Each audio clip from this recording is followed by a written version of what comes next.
본 콘텐츠는 어르신의 교통사고 예방을 위해 제작되었습니다. 6차 시 운전에 필요한 인지기능. 영상을 보고 함께 생각해보도록 해요.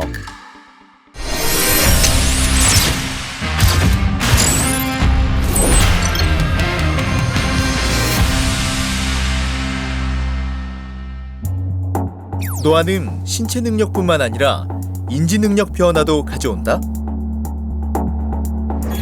인지 능력 변화로 인해 더 높아질 수 있는 어르신 교통사고 위험성. 이에 대한 대책으로 이것이 논의되고 있다는데, 이어지는 뉴스에서 자세히 알아봅시다. 고령 운전자 간의 교통사고 발생 건수가 매년 증가하는 것으로 나타났습니다. 고령 운전자들의 인지 반응 능력이 상대적으로 부족한 것이 원인으로 지목된 가운데 운전에 제한을 두는 제한 면허 시행을 적극 검토해야 한다는 의견이 나옵니다. 황정현 기자입니다. 지난 12일 서울 강남구에서 96살 운전자가 몰던 차량이 후진하던 중 행인을 치어 숨지게 하는 사건이 발생하면서 고령 운전자의 교통사고 문제가 다시 도마에 올랐습니다. 실제로 고령 운전자의 교통사고 발생 건수는 4년 사이 51% 증가한 것으로 나타났습니다. 고령층 내에서만 분석해보면 연령이 높아질수록 사고율은 낮아진 반면 치사율은 높아졌습니다. 돌발 상황이 벌어졌을 때 고령자는 인지 반응 시간이 늦어져 사고 발생 위험이 높지만 상대적으로 고령 운전자 스스로는 운전을 잘하는 것으로 인식하는 비율이 높다는 연구 결과도 있습니다.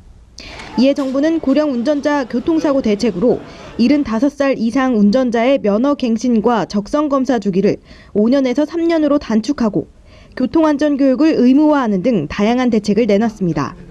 일부 자치단체는 아예 운전면허를 자진 반납하면 교통비 등을 지원해주는 제도도 도입한 상황입니다. 어르신들의 운전면허 자진 반납이 최근 폭발적으로 늘어나고 있습니다. 2019년에는 스스로 운전을 졸업한 어르신들이 전년 대비 6.1배나 증가하였습니다. 이와 같이 어르신 운전자 교통사고 예방을 위해 다양한 정책이 추진되고 있는데, 그렇다면 운전에 필요한 인지 능력을 스스로 확인하는 방법은 무엇일까요? 그에 따른 운전면허 반납 등 적절한 운전 계획을 세울 수 있을까요? 이어지는 강의에서 자세히 알아봅시다.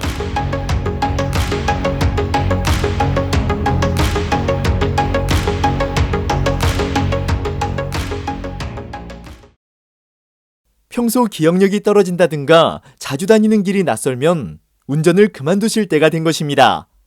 운전을 그만두고 대중교통을 이용하는 게 더 안전하고 경제적인 방법 아닐까요?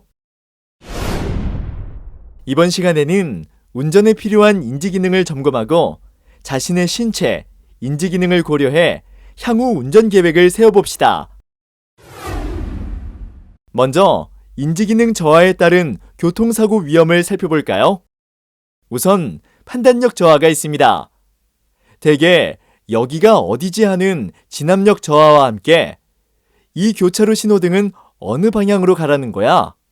회전교차로의 진입 우선순위가 어떻게 되는 거지? 등등. 교차로나 갈림길에서 순간적인 판단이 늦어지면 사고 위험도 높아집니다. 그 밑바닥에는 기억력 감소도 있습니다.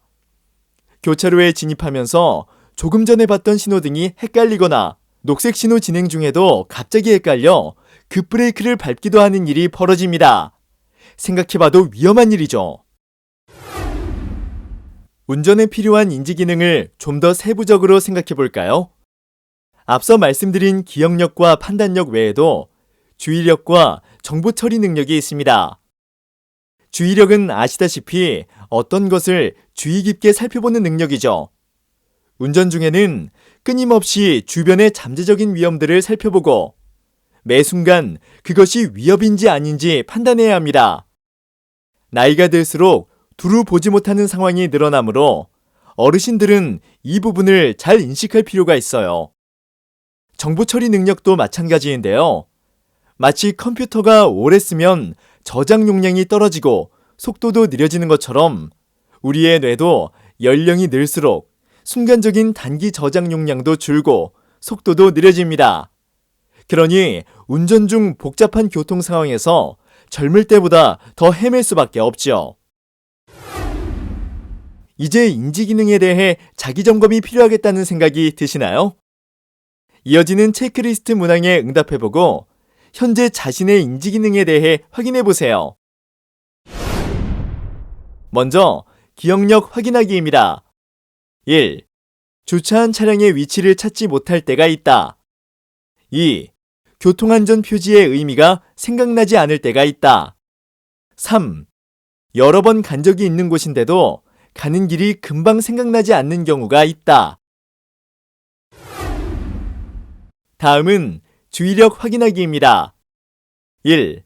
동승자와 대화하면서 운전하는 것이 어렵게 되었다. 2. 교차로에서 좌우회전 시 보행자나 자전거가 갑자기 나타나 놀라는 횟수가 많아졌다. 3. 운전 중에 실수로 위험한 상황이 발생하면 당황하게 된다. 다음은 판단력 확인하기입니다. 1. 엑셀과 브레이크를 혼동한 적 있다. 2. 본선에 합류하는 것이 서툴러졌다. 3. 우회전 시 마주오는 차량의 속도와 거리 감각을 파악하기 어려워졌다. 다음은 운전 중단을 알리는 신호입니다. 다음과 같은 증상이 지속되면 운전을 제한하거나 중단을 생각해야 합니다. 첫째, 의도치 않은 신호 위반, 경미한 교통사고가 반복될 때. 둘째, 교차로 통과, 차로 변경, 본선 진입, 길찾기 상황에서 실수가 증가할 때. 셋째, 신체, 인지기능 변화로 운전 시 불안함을 느끼거나 가족이 걱정할 때. 다음은 안전을 고려한 향후 운전 계획 세우기입니다. 일단 다음과 같이 생각해 봅니다. 첫째, 앞서 운전에 대한 이상 신호를 객관적으로 잘 감지하는 것이 중요합니다. 둘째, 운전 외 이동 방법에 대해서도 생각해 봅니다. 언제든지 택시 등을 탄다고 해도 차량 유지비 등을 고려하면 전체적인 비용 면에서는 저렴하다고 생각해 볼 수 있습니다. 셋째, 자신의 지속적 건강과 안전을 위해 운전 지속, 운전 제한, 운전 중단의 결정을 내립니다.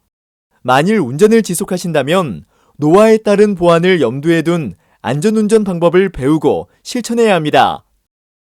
운전 제한을 선택하셨다면 야간, 장거리, 기상 악화 시 운전 피하기 등 적절한 제한 계획을 세워야겠죠? 끝으로 운전 중단을 결정하신다면 대중교통을 이용하거나 걷기, 자전거 등을 이용하게 되는데요. 이는 건강에도 도움이 된다는 것을 잊지 마세요. 이번에는 운전 지속에 따른 안전운전 방법에 대해 알아볼까요?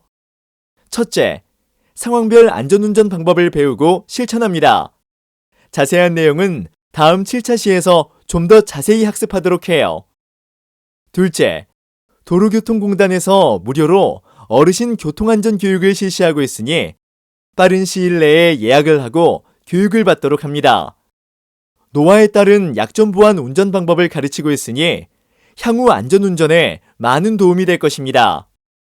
셋째, 차량의 안전운전 지원 장치를 최대한 활용하는 것도 중요합니다.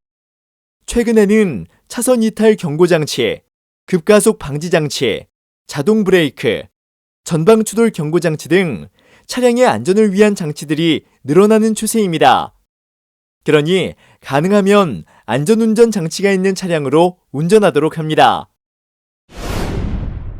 계속해서 운전 지속에 따른 안전운전 방법에 대해 알아봅니다. 다음은 도로교통공단에서 무료로 실시하는 어르신 안전교육 내용입니다. 어르신 교통안전교육은 65세에서 74세까지는 권장교육이고 75세 이상이 되면 반드시 의무적으로 교육을 받아야 합니다. 74세까지의 권장교육은 1년에 한 번 3시간으로 안전운전 방법 및 인지능력 자가진단 등을 모두 교육하고 있습니다. 75세 이상에 대한 교육은 2시간의 의무 교육으로 최소한 3년마다 1회씩 교육을 받아야 합니다. 교육 내용은 안전운전 방법 및 인지능력 자가진단 등입니다. 운전 제한을 결정하신 경우 다음과 같은 상황에만 제한적으로 운전을 하시는 것이 좋습니다. 첫째, 주간 시간이나 교통량이 적은 시간대에 운전하기. 둘째, 가까운 지역만 운전하기. 셋째, 날씨가 맑을 때 운전하기입니다. 운전 중단을 결정하신 경우 앞으로 어떻게 이동하는 것이 좋을지 생각해 봅니다. 먼저 다른 교통수단으로 이동하는 방법을 충분히 생각해 두셔야 합니다. 주된 방법은 대중교통 이용하기인데요. 비용이 적게 들고 건강에도 도움이 됩니다. 둘째는 대중교통수단을 안전하게 이용하는 방법을 배우기입니다. 대중교통의 승하차에서부터 차내 안전 유지하기, 안전수칙 준수 등의 내용이 있습니다. 셋째는 운전면허 반납하고 교통카드 등의 혜택을 받기입니다. 대부분의 지자체에서 일정 금액의 교통카드를 준다든가 택시 이용 상품권 등을 주는 등의 혜택이 있으니 주민센터 등에 확인해 보실 필요가 있습니다. 오늘 배운 내용을 퀴즈로 풀어볼까요? 인지기능이 저하되면 운전 중 위험 상황에서 신속하게 대처하기 어렵다.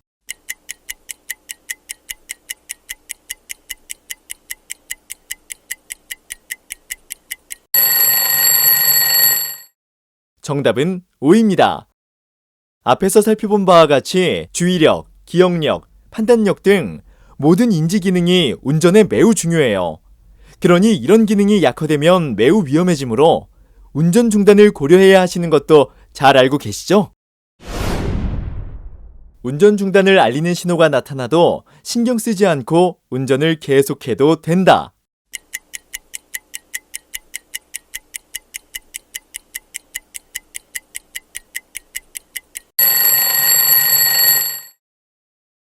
정답은 X입니다.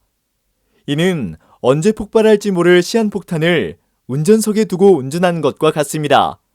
어르신의 잘못된 선택으로 어르신의 가족과 다른 이에게 커다란 불행을 안겨줄 수 있다는 것 잊지 마세요. 자, 오늘 배운 내용과 관련된 참고 영상입니다.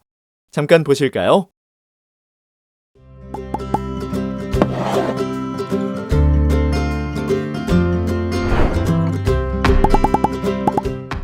고령 운전자 면허 반납과 인센티브 지원 원스톱 서비스 풀 영상은 경찰청 유튜브에서 만나실 수 있습니다. 다음 참고 영상도 잠깐 보실까요? 2019년 1월 1일부터 만 75세 이상 운전자의 면허증 갱신 주기를 5년에서 3년으로 단축하고 고령 운전자 의무교육 예약 방법 풀 영상은 도로교통공단 유튜브에서 만나실 수 있습니다. 마지막으로 다음 참고 영상도 잠깐 보실까요? 어르신들 고령 운전자 의무교육 예약 방법을 모르신다고요? 공단 13개 시도집으로 전화 예약이나 인터넷으로 예약을 할 수... 고령 운전자 인지능력 자가진단과 교통안전교육 이수 풀 영상은 도로교통공단 유튜브에서 만나실 수 있습니다. 뭘 하셔야 하는지 다시 한번 확인하셨죠? 자, 이제부터는 실천 고고고!